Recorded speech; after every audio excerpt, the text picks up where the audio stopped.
Di sudut istana Hastinapura, ada seorang wanita yang memilih untuk tidak melihat dunia.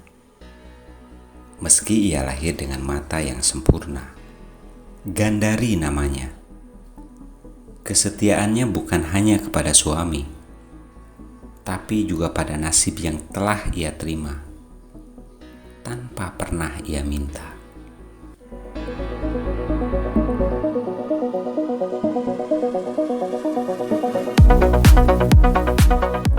Gandari lahir di negeri Gandhara, putri cantik yang sejak kecil terlatih dalam tata krama,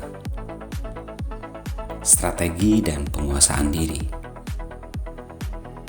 Kecantikannya dikenal, kecerdasannya dipuji. Para Brahmana meramalkan ia akan menikah dengan pria yang kelak menjadi raja.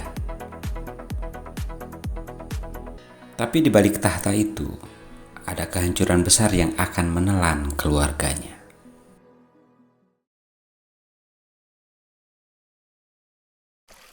Awalnya, ramalan itu terdengar jauh, samar, sampai utusan Hastinapura datang. Calon suaminya, Dhritarashtra, pangeran buta sejak lahir. Di malam sebelum pernikahan, Gandari duduk sendirian di kamar. Ia tahu, ini adalah pernikahan politik. Ia tahu, ia tak punya pilihan. Tapi ia juga tahu, ia tidak ingin hidup dalam kemewahan sambil membiarkan suaminya berjalan dalam kegelapan sendirian.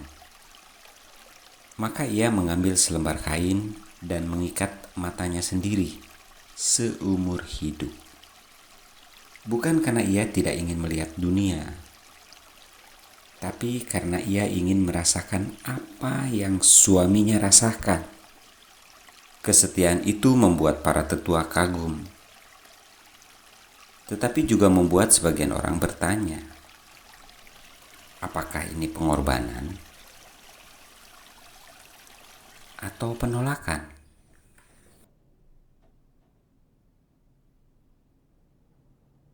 Hari-hari Gandari di Hastinapura adalah hari-hari yang sunyi. Ia belajar membaca suara langkah kaki. Ia hafal aroma dupa di setiap ruang. Ia bisa membedakan perasaan suaminya hanya dari tarikan nafasnya.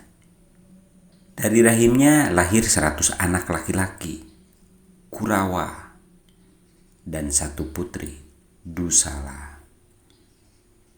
Anak-anak yang ia cintai dengan tulus. Tapi juga ia besarkan di tengah pusaran ambisi dan iri hati.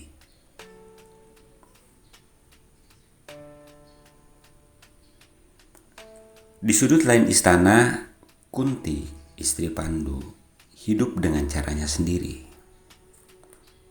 Meski tidak pernah bertarung langsung, Gandari tahu Pandawa adalah saingan darah bagi anak-anaknya.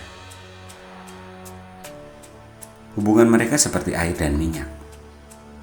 Terlihat tenang di permukaan, tapi dalam diam saling menjaga jarak. Di hati Gandari ada kecemasan yang ia sembunyikan rapat. Bagaimana jika takdir merenggut anak-anakku seperti ramalan itu?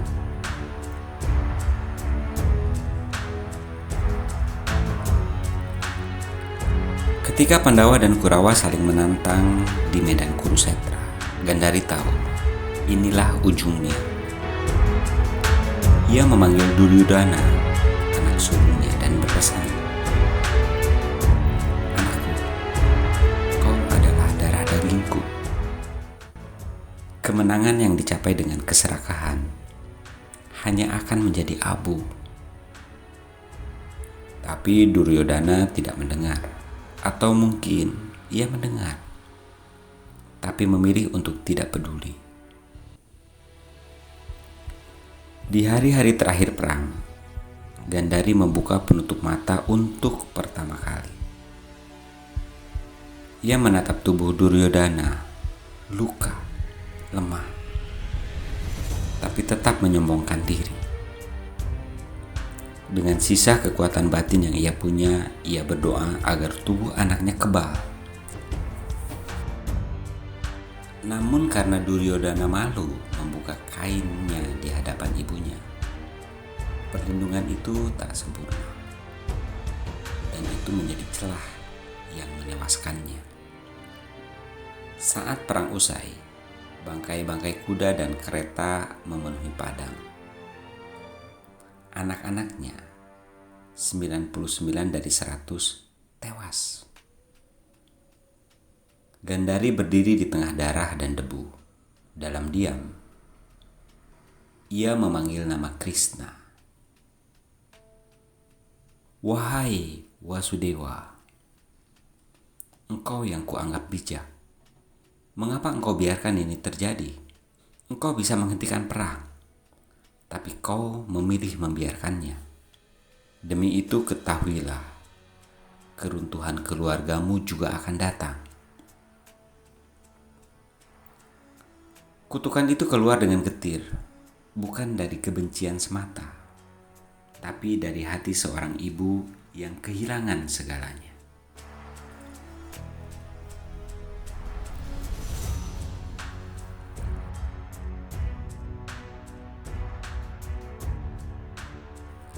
Gandhari adalah lambang kesetiaan, tapi juga lambang kebutaan. Bukan pada mata, tapi pada hati. Ia setia kepada suaminya, tapi membiarkan anak-anaknya tumbuh dalam kesombongan. Ia menutup mata pada kebenaran, demi mempertahankan ikatan yang ia anggap suci. Ketika kita terlalu melekat pada satu pandangan, kita rela menutup mata pada kenyataan. Meski kenyataan itu satu-satunya jalan menuju kebebasan dari penderitaan.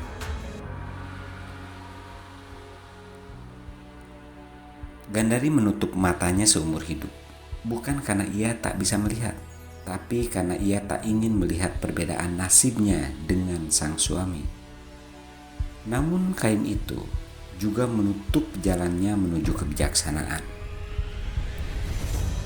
Kesetiaan adalah mutiara, tapi tanpa kebijaksanaan, ia bisa berubah menjadi rantai yang mengikat kita, hingga takdir menutup segalanya. Semoga damai selalu menemani istirahat Anda.